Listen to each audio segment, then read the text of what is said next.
నమస్తే రమగారు. నమస్తే జయ. రమగారు, ప్రెగ్నెంట్‌గా ఉన్నప్పుడు అంటే గర్భవతిగా ఉన్నప్పుడు ఎలాంటి పుస్తకాలు చదవాలి? మన ఆలోచన విధానం ఏ విధంగా ఉండాలి? ఎలాంటి పనులు చేయాలి? అప్పుడు హెల్తీ బేబీ బయటకొస్తుంది. శుభ్రంగా లాగించేసి అన్నీ తినాలి. 4 తినాలి. షడ్రసోపేతంగా తినాలి. మంది కానీ అదేమిటో తినాలని అనుకోకూడదు. అంటే రమగారు నేటివ్ ఫుడ్స్ జయ. ఆ! మన ఇళ్లల్లో తినేవి, మన ప్రాంతంలో తినేవి, ఫారిన్ ఫుడ్స్ అవేవో తింటే బలం అని అదని అనుకోవద్దు. అవునండి. నచ్చు మిల్క్ షేక్స్‌లు గాని, లేకపోతే పాలల్లో కలుపుకొని తాగే పౌడర్స్ కానీ, ఏయో మనవి కానివి మీరన్నట్లుగా ఈ మధ్య అవి ఎక్కువ చూస్తున్నామండి. చాలా ఎక్కువ చూస్తున్నాం. ఫ్రూట్ జ్యూసుల కంటే ఫ్రూట్స్ మంచివి. పళ్ళు పుష్కలంగా పళ్ళు తింటాం. ఆకుపచ్చని కూరలు తింటాం. మన ప్రాంతంలో పండేటువంటి పదార్థాలు, పళ్ళు, కూరలు, ఆహార పదార్థాలు, ధాన్యాలు, పప్పులు, ఉప్పులు, నూనెలు అన్నీ మనవి, మన ప్రాంతానికి చెందినవి. అలాంటివి తింటాం. అవేంటంటే శరీరం రెలిష్ చేస్తుంది వాటిని, ఆ! బాడీ ఒప్పుకుంటుంది. ఈ ఐస్ క్రీములు తినాలి, చాక్లెట్లు తినాలి, ఎక్కడో ఏమిటో బిస్కెట్లు తినాలి, అవేమిటో బిస్కెట్లు తింటే బలం, ఆ పప్పులేవో తింటే బలం, అవేం భావించకండమ్మా. అవన్నీ బలాలే కానీ అవి లేకపోతే కుదరదన్నది ఏమీ లేదు. బలవర్ధకమైన ఆహారం అంటే మన ఫుడ్డే, మందే. మనం ఏం తింటాము, ఏ టేస్ట్ మన నోటికి నచ్చుతుందో, రేపొద్దున బేబీ కూడా ఆ టేస్ట్‌లే ఇష్టపడుతుంది. అలాంటిది ఉంటుందంటారా? ఏమో అదైతే తెలియదు కానీ నేను ఉప్మా తెగ తినేదాన్ని. మా వాడికి ఉప్మానే ఇష్టం. ఎవరికి? చిన్నాయనకా? పెద్దాయనకా? చెన్నైకి ఓకే. ఉప్మా తినేవారా మీరు? ఉప్మా బ్రహ్మాండంగా తినేదాన్ని. తెల్ల రవ్వ, ఎర్ర రవ్వ రమ్మగారు? ఏదైనా సరే ఉప్మా తిని పారేయటమే. ఉప్మా చేసుకుని తినేసిద్దాన్ని. నాకు మామూలుగానే బేసిక్గా ఉప్మా లవర్లు చేయ నేను. ఆహా! ఉప్మా లవర్నే. ఓకే. దోశలు వేస్తాను, ఉప్మా ఉంది అంటే ఉప్మా తింటాను అని చెప్తా.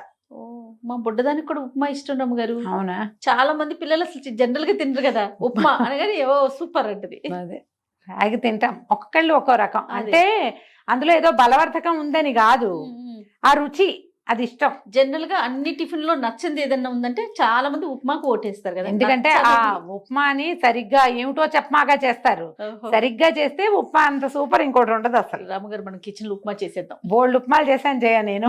మనిద్దరం చేద్దాం రామగారు. సరే. ఓకే. అయితే ఈ పదార్థాలతో పాటుగా కూల్గా ఉండటం, తాపీగా ఉండటం, హైరానా, పోట్లాట, గొడవ, నాకు అదేదో కావాలి, ఇలాగ ఎలాగో కావాలన్న గుంజాటన అవి ఉండకూడదు.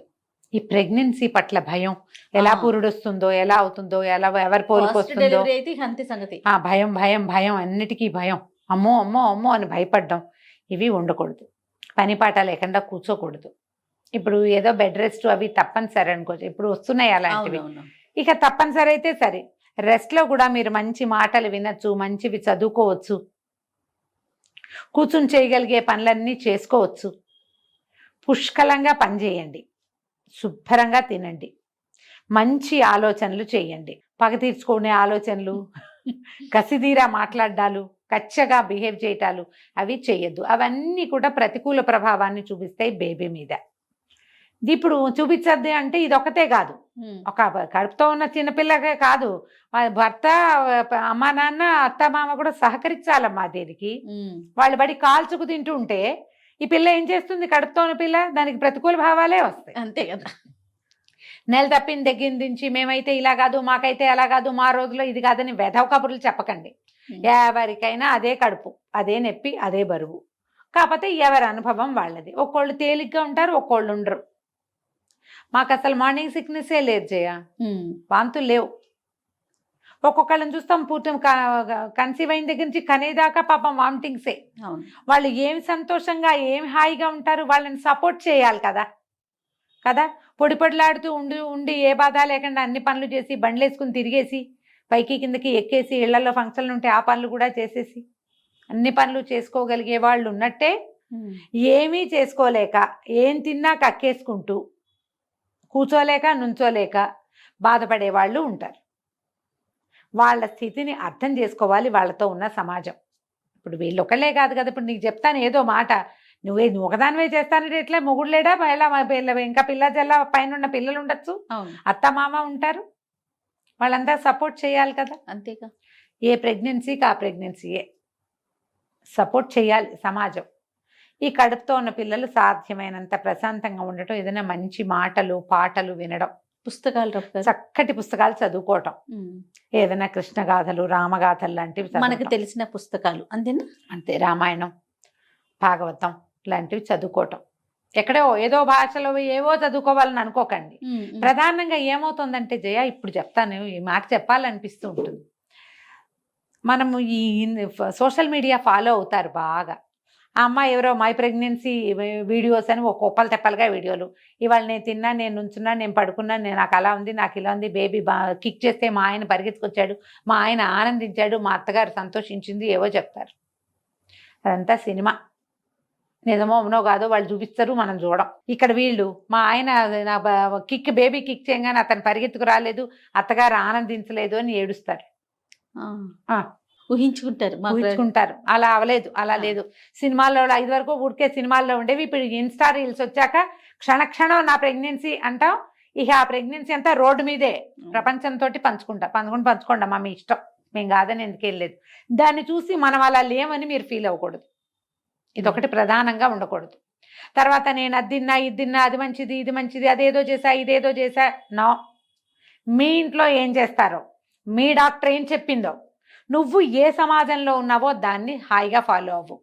వాళ్ళెవరో చేసింది, అదేదో దేశం వెళ్ళి చేసి వచ్చింది, అదేదో జాతి వాళ్ళు చేసేవి, వేరే రాష్ట్రం వాళ్ళు వాళ్ళ ఏంటంటే వెలగబెడతారు వాళ్ళు, అవన్నీ వద్దు.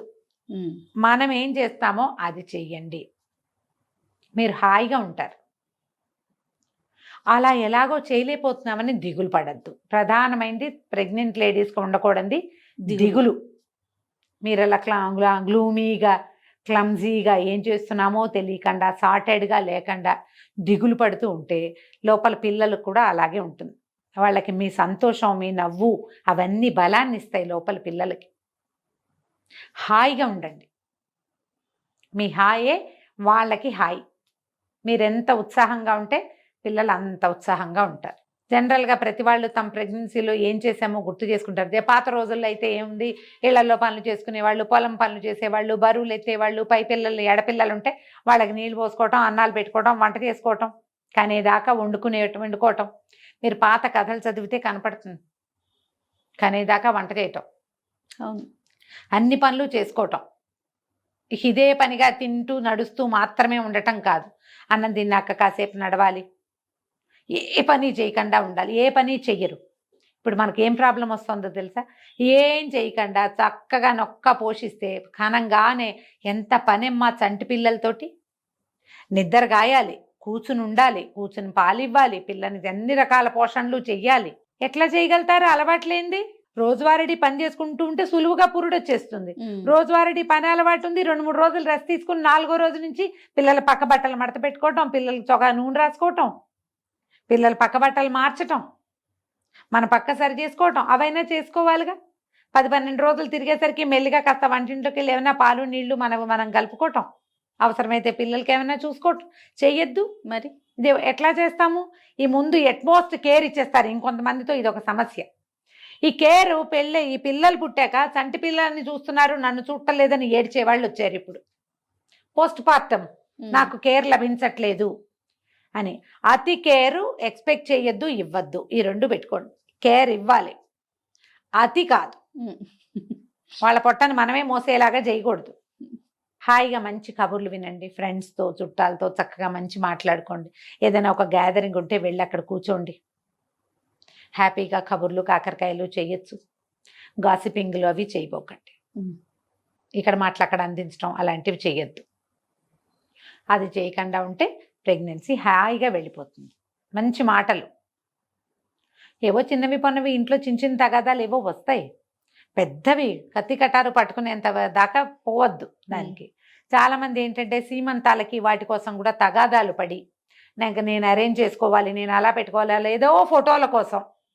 నిజమమ్మా, ఇవాళ రేపు అదే ప్రాబ్లంగా ఉంది. అదొక గొడవ. వాళ్ళు వద్దంటారు, అత్తగారు కాదంటుంది, మా ఇంట్లో లేదంటుంది, నాకు చేసుకోవాలని ఉంటుంది, పిల్లకి నేను గ్రాండ్గా చేసుకోవాలనుకున్నాను. ఇవన్నీ ఉంటాయి ఊహలు. ముందంతా పెళ్లి కూడా ఇష్టం లేదని చెప్తారు వీళ్ళు. పెళ్లి మీద ఆసక్తి లేదు, నేను రెడీగా లేనంటారు. పుచ్చుకొని పెళ్ళి అవుతుంది, నెల తప్పుతుంది. ప్రెగ్నెన్సీ మీద ఎన్ని ఐడియాలు వచ్చేస్తాయో వీళ్ళకి. ముందు పెళ్ళే వద్దన్నాగా మనం. అలా అనిపించదు, ఏం పర్వాలేదు. తర్వాత టైట్ బట్టలు వేసుకోవద్దు. ఈ లెగ్గిన్స్ అట్లా ఒంటికి పట్టుకుని ఉండేలాంటి బట్టలు వేసుకోకండి. గాలి ఆడేలాంటి బట్టలు వేసుకోండి. ఆ పొట్ట మీద ఇట్లా పట్టుకునేలాగా ఉంచుకోవద్దు. తేలికపాటివి, పల్చటివి. Light colours, cool colours, dark బ్లాక్లు అవి వద్దు. కొంచెం అవి తగ్గించుకుంటే హాయిగా ఉంటారు అంతే. రైట్ రమ్య గారు, నమస్తే. నమస్తే జయ.